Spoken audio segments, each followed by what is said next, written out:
Mesdames et messieurs les journalistes, mesdames et messieurs les invités,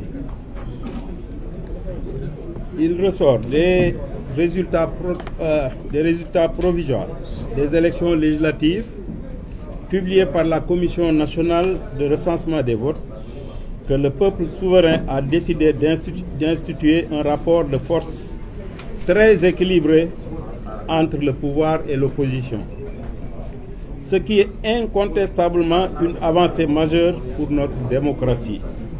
Ce faisant, le peuple a prouvé une nouvelle fois à la face du monde sa maturité et son attachement à l'approfondissement de notre système démocratique.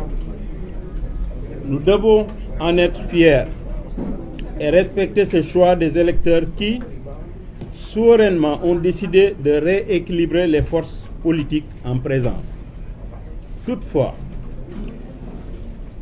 il nous faut éviter que cette belle opportunité ne soit transformée en difficulté pour la bonne marche de notre pays et de nos institutions.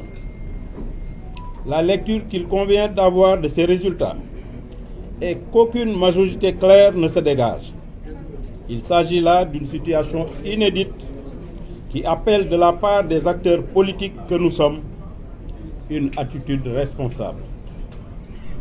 Il nous faut en effet éviter que ce scénario que personne n'avait prévu ne débouche sur un blocage dans le fonctionnement de nos institutions. Vu la nature présidentielle de notre système politique, une Assemblée nationale placée sous le contrôle de l'opposition débouchera forcément sur une crise institutionnelle grosse de tous les dangers. Faute de pouvoir s'appuyer sur une Assemblée dont la configuration n'entravera en rien son action, le président de la République serait amené à gouverner par ordonnance. Ce qui serait manifestement un recul préjudiciable à notre système démocratique.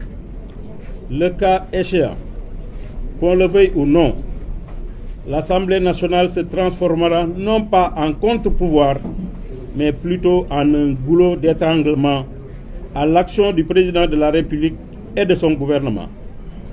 Face à cette sombre perspective qui pourrait donner lieu à une crise institutionnelle sans précédent, à toutes sortes de blocages et peut-être même à des tentatives de prise de pouvoir par des canaux non démocratiques dans un contexte où notre pays fait l'objet de toutes les convoitises avec les découvertes de ressources pétrolières et gazières sur notre sol, j'ai pris en toute responsabilité, après mûre réflexion, la décision de joindre le groupe parlementaire qui sera mis sur pied par la coalition présidentielle Benno Bokk Yakaar.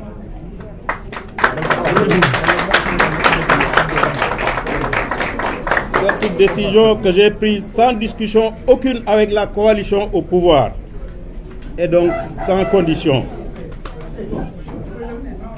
Sans condition et simplement motivée par le souci d'éviter à notre pays la situation que je viens de décrire.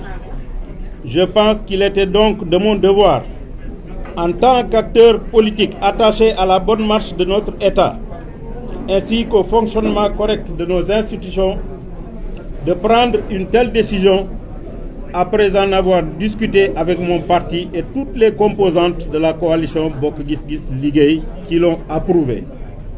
J'ai tenu à en informer solennellement les Sénégalais à travers une déclaration et les invite à avoir une lecture lucide de la situation sans précédent afin qu'elle ne débouche pas sur une crise institutionnelle que nous pourrions tous regretter.